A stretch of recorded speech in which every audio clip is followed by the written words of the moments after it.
That's right, a Quake video. But first, let's talk about Doom real quick. When you die in Doom and restart the map, you lose all of your weapons. You could say this is how the game punishes you for dying. Let's just ignore that saving and loading exists, but anyway, Doom's level designers kept this punishment in mind, so they designed the maps to be beatable even when the player starts with nothing but fists and a pistol and 50 bullets. The level designer ensures there's enough weapons, ammo and all the items to be picked up for these unfortunate players. Warping to a level also wipes your inventory, bearing the fists and pistol. The Doom community calls this a pistol start, and is often done on purpose to make the level a bit more challenging, and is more or less the standard in competitive play. In Quake, you start the level with a shotgun and an axe, so let's call it a shotgun start. One major difference in Quake compared to Doom is that dying reloads the inventory you had when you started the level. So if you picked up, let's say, a rocket launcher in the previous level, you'll keep it when you die in the next level. Because of this, Quake's levels are designed around continuous play. Warping to a map in Quake does cause a shotgun start, so I was wondering if you can obtain 100% kills and secrets in all 31 levels, shotgun starting each one. Let's give it a go, shall we? We'll be playing the original Quake, so not the remaster.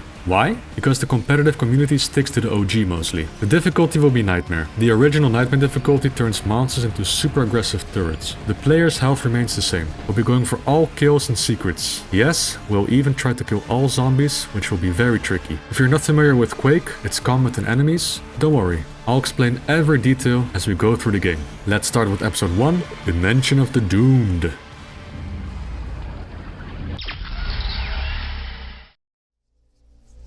E1M1, the Slipgate Complex. Here's what I'll do with each map. I'll show which weapons are available in the map and highlight some of the trickier areas. E1M1 contains a super shotgun and a nail gun. Starting a new Quake episode forces a shotgun start, so the first maps of episodes are not really interesting to talk about. In short, E1M1 is easy. Plenty of ammo and you can go on a rampage with a quad damage. E1M2, Castle of the Damned. The only weapon this map has for grabs is the super shotgun. We don't carry over E1M1's nail gun. Will it be a problem? No, lots of shells everywhere. A quad damage and fairly easy combat overall. It does feel a bit weird picking up so many nails, but not being able to actually use them. Better get used to it, the later levels will get absurd. E1M3, the Necropolis. In this map you can find a super shotgun, nail gun and grenade launcher. The latter being a very important weapon as this map introduces the zombies. Zombies make the shotgun start very interesting, almost puzzle-like. In case you don't know how zombies behave in Quake, they're pretty much immortal unless hit with something that deals 60 damage in a single frame. For example, a direct hit with the grenade launcher deals over 100 damage, ending the zombies' suffering so they can finally rest in peace. So what can kill zombies in this game? Your grenade launcher and rocket launcher will with ease. With quad damage, the following weapons will jib a zombie. Axe, shotgun, super shotgun, super nail gun, and the thunderbolt. But there's more. You can also jib zombies by teleporting into them, which we call telefragging. Some monsters deal attacks with massive damage outputs. The Shambler, for example, has a Hulk Smash, which deals a whopping 120 damage.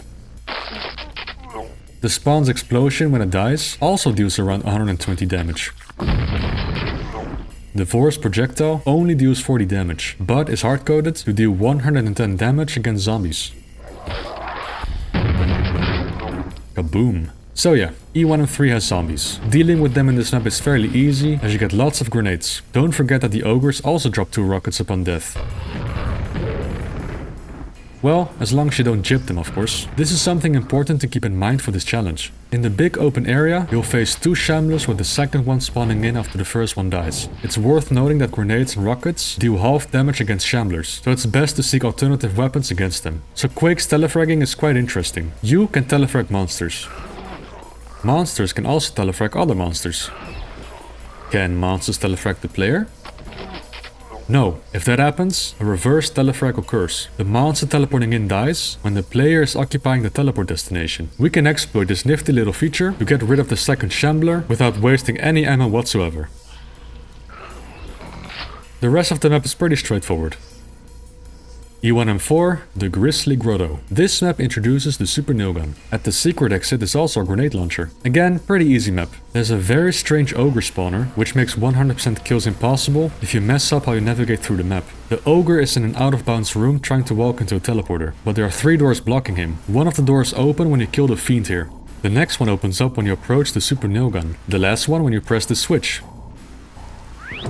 A mistake was made, however. The door that the super nail gun interacts with is set to start off opened, so the door closes instead. If you pick up the super nail gun before killing the fiend, the ogre gets locked up forever, and you won't be able to get 100% kills. Whoops. So kill the fiend before obtaining the super nail gun and you'll be fine. If you speedrun through the map, open up the secret exit early, so you can use the grenade launch to help you kill everything. Off to the secret map we go. E1M8, Ziggurat Vertigo, the secret map of episode 1, contains a rocket launcher. Getting all of the kills in this map is no problem whatsoever. You get power-ups and you can snipe the ogres with rockets. There are 3 shamblers you have to shotgun to death, which is a bit tedious, but it's no biggie. E1M5, Gloomkeep.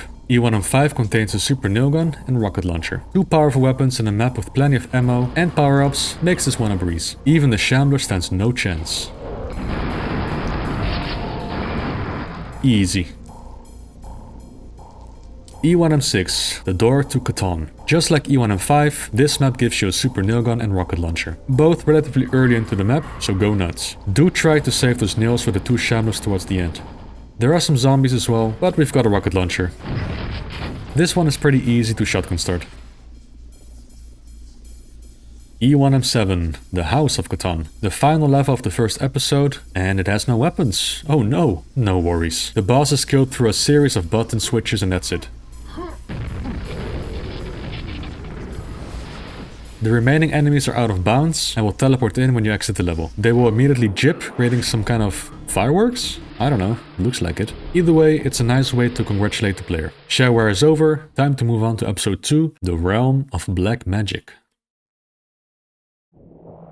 E2M1, the installation. In E2M1 we can find the super shotgun, nail gun and grenade launcher. This map is meant to be shotgun started, so not much to say here. You've got big guns, squad damages and lots of grunts and enforcers to jip. Enjoy!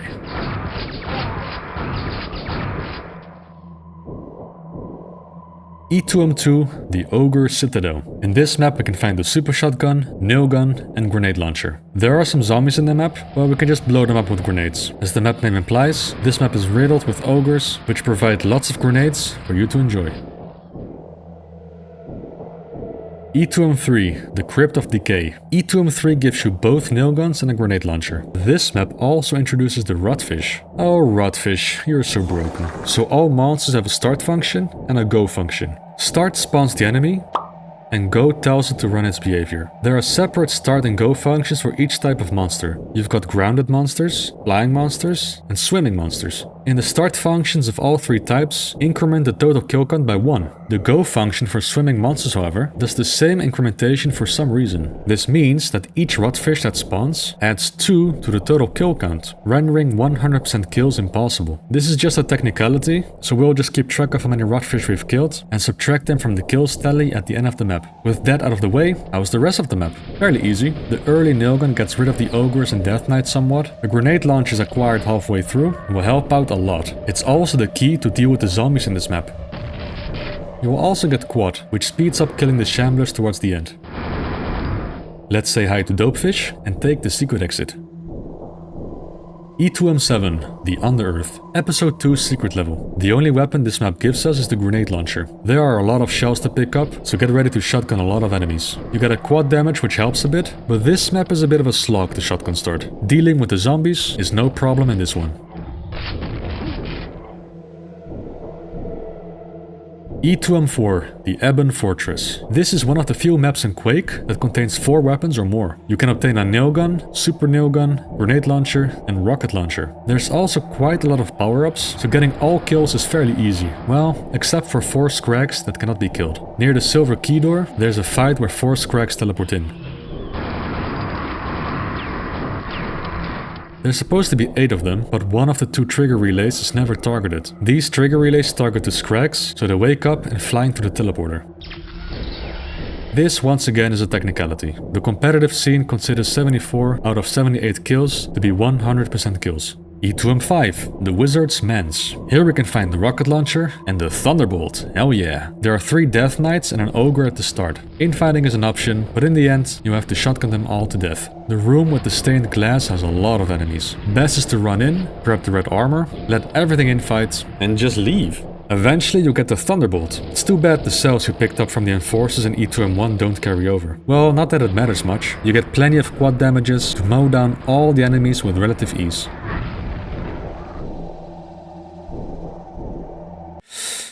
E2M6, the Dismal Oubliette. Oh boy, this map. The Thunderbolt is the only weapon you can find here, and it's more or less towards the end of the map. It doesn't have that many shells either, and the map has 3 areas with zombies. Anyway, let's start from the beginning. We'll axe most of the enemies to death, since shells are very scarce.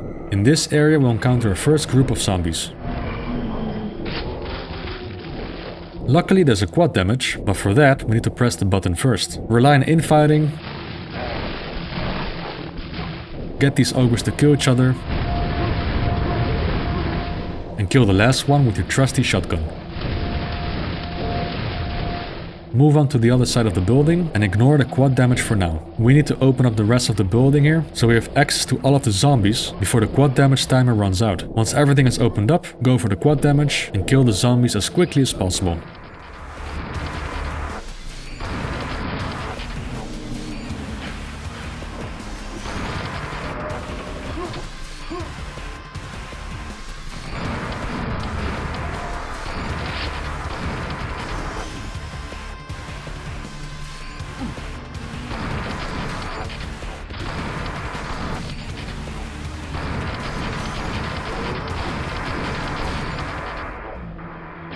The next area is one of the hardest in Quake. It's very cramped, with tons of tanky melee enemies, and it's just awful. Thankfully, there are some spots where you can cheese the Death Knights and axe them to death, but generally speaking, you want to be very careful here. Also, there are 2 zombies here, and you've got no weapons, no quad damage, and no monsters that can kill them. There is, however, the central lift. Getting crushed by the lift deals 100 damage, so all you need to do here is lure the zombies to the lift, and eventually they'll get crushed and jip.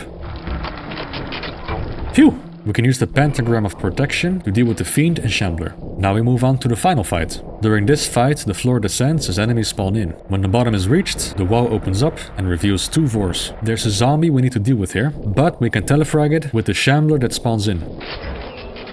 Keep the Shambler in place, so the second Shambler can telefrag it. Shotgun the Shambler to death, but make sure to stay close to the Fiend spawner to telefrag it as well.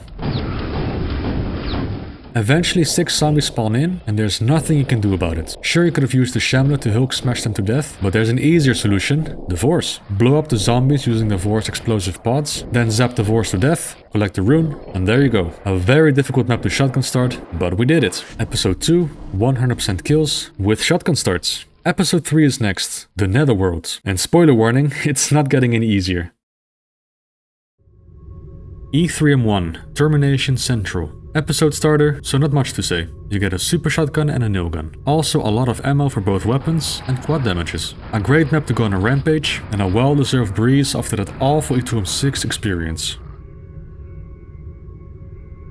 E3M2, the Vaults of Zin. This map gives you a super shotgun, nail gun, and grenade launcher. The grenade launcher is found right at the start, along with some zombies, so these will not be a problem. Not much to say about this map, really. E3M3, the Tomb of Terror. E3M3 contains a super nail gun, and that's it. It's not too terrible to deal with all of the enemies here. You may have to chop some Death Knights to death, but that shouldn't be too much of a problem. The map does have zombies, however. The map has no explosive weapons, no quad damage, and no monsters to kill them. There are some crushers, but these only do 30 damage, not enough to jip a zombie. Not to mention, 2 of the zombies cannot leave this area, so they won't be able to walk into the crushers anyway. With seemingly no possible way to kill the zombies in this map, is this where the shotgun start challenge ends? Please, we're not giving up that easily. What this map does have is teleporters. All the way to the west, there's a portal that teleports you to the starting room. Monsters in Quake will always try to walk a straight path to the player, regardless if the player can be seen or not. Through some clever navigation, you can lure the zombies to the starting room. The zombies from the lava room are a pain to lure, as they have to take many turns, go down a lift, fall down the stairs you raise, and then let them hang around the teleporter destination. It is doable, but it requires a lot of patience. So what about these two zombies? They are blocked by an invisible force, so you can't lure them to the starting room. Is this where the run ends? Oh, come on. Have a bit more faith in me. Remember how enemies walk a straight path to you, regardless of your position? If you stand all the way over here where the portal is, that you use to teleportate the other zombies, the remaining two zombies will eventually walk into the teleporter. It does require a bit of setup. You need to make sure the zombies are next to the wall, then you need to stun them so they remain immobile for a while, then you quickly take the teleporter, run to the teleporter, use the telefrag stuff, and listen to the sound cue.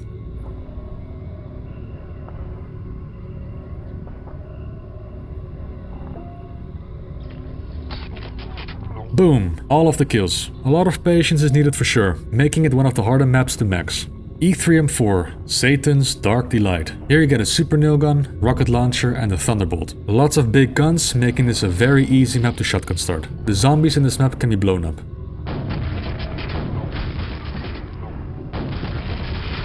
The map also has 4 rotfish, so 43 out of 47 is the max kills you can achieve. Alright, secret exit, let's go! E3M7, the Haunted Halls. Ooh. Oh boy, this map is haunted for sure. It even scared all the weapons away. Yep, no weapons whatsoever. The axe and the shotgun is all you get. Did I mention you also have to face zombies, multiple ogres, death knights, fiends, a shambler and a vor? There are not many shell pickups either. It's also a very cramped map. Yeah, this map is really tough to shotgun start, but there are some tricks you can apply. You can easily telefrag the shambler. The vor can be safely axed to death.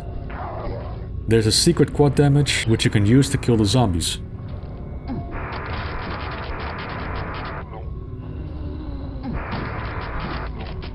It gets easier towards the end where you can find a quad damage and a pentagram of protection, but getting there won't be easy. Good luck. E3M5, the Wind Tunnels. Another map bringing out the big guns, a rocket launcher and the thunderbolt. Fairly straightforward map, and you get quad damages to deal with the harder fights. Nothing else to talk about, really.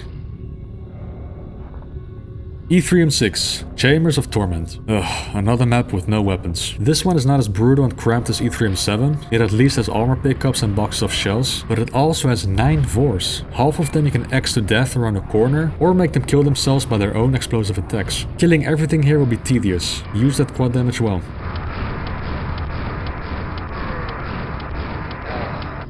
With everything dead, let's grab the rune and wrap up episode 3. Very tough episode to shotgun start, but with patience and sheer willpower, it's possible. Only one episode left, considered by many to be the hardest Quake episode, the Netherworld. E4M1, the sewage system. The only weapon obtained here is the nail gun. It may not sound like much, but you know the drill by now. This is the first map of the episode, which is meant to be shotgun started. So it's easy, nothing else to say about this one. E4M2, the Tower of Despair. A super shotgun and a nail gun is all you'll get. It's only the second map of the episode, and it's already throwing shamblers and vors at you. Fortunately, there's quad damages and other power-ups we can use to deal with them, so despite the relatively weak arsenal, it's not as bad as you'd think it would be. E4M3, the Elder God Shrine. In this map you'll find a super shotgun and a grenade launcher. This map introduces everyone's favorite Quake enemy, the Spawn. They bounce around erratically and explode when killed. The zombies in this map will be no problem, as you can blow them up with grenades. There's a strange fiend spawner in this map. The fiend spawner activates when you press this switch here. Each time a fiend from the spawner is killed, a trigger with a delay of 30 seconds will spawn in the next one. 8 fiends in total, so if you blaze through the map, you'll end up waiting for the spawner to deplete. Other than the weird spawner, the map is pretty easy. E4M4, the Palace of Hate. Hell yeah, 4 weapons in this map. The super shotgun, both nail guns and a grenade launcher. This map is infamous for having tons of shamblers, but you're also giving lots of power-ups and ammo, so it's not that bad. There are 9 rotfish in this map, so 78 out of 87 is considered 100% kills.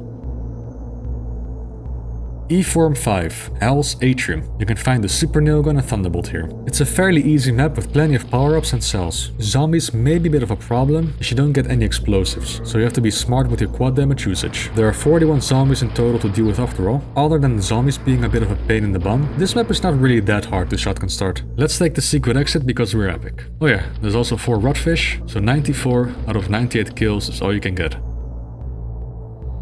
E-Form 8, the Nameless City. Only one weapon here, the Thunderbolt. Not the worst weapon to have, but this map has 45 freaking zombies. The map does have 3 quad damages, but all the zombies are so spaced apart that you have to properly route how to kill them. The first group you want to lure to the same spot before grabbing the quad.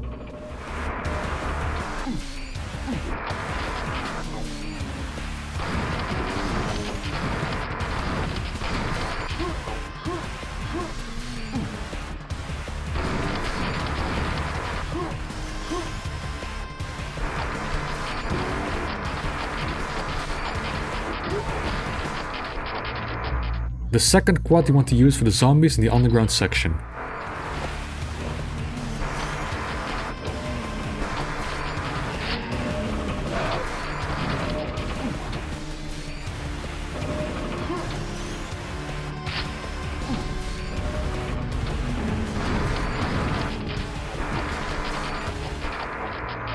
The third and final quad will be used for the remaining zombies. You're gonna have to be really quick for this one if you also want to kill the zombies in the final room.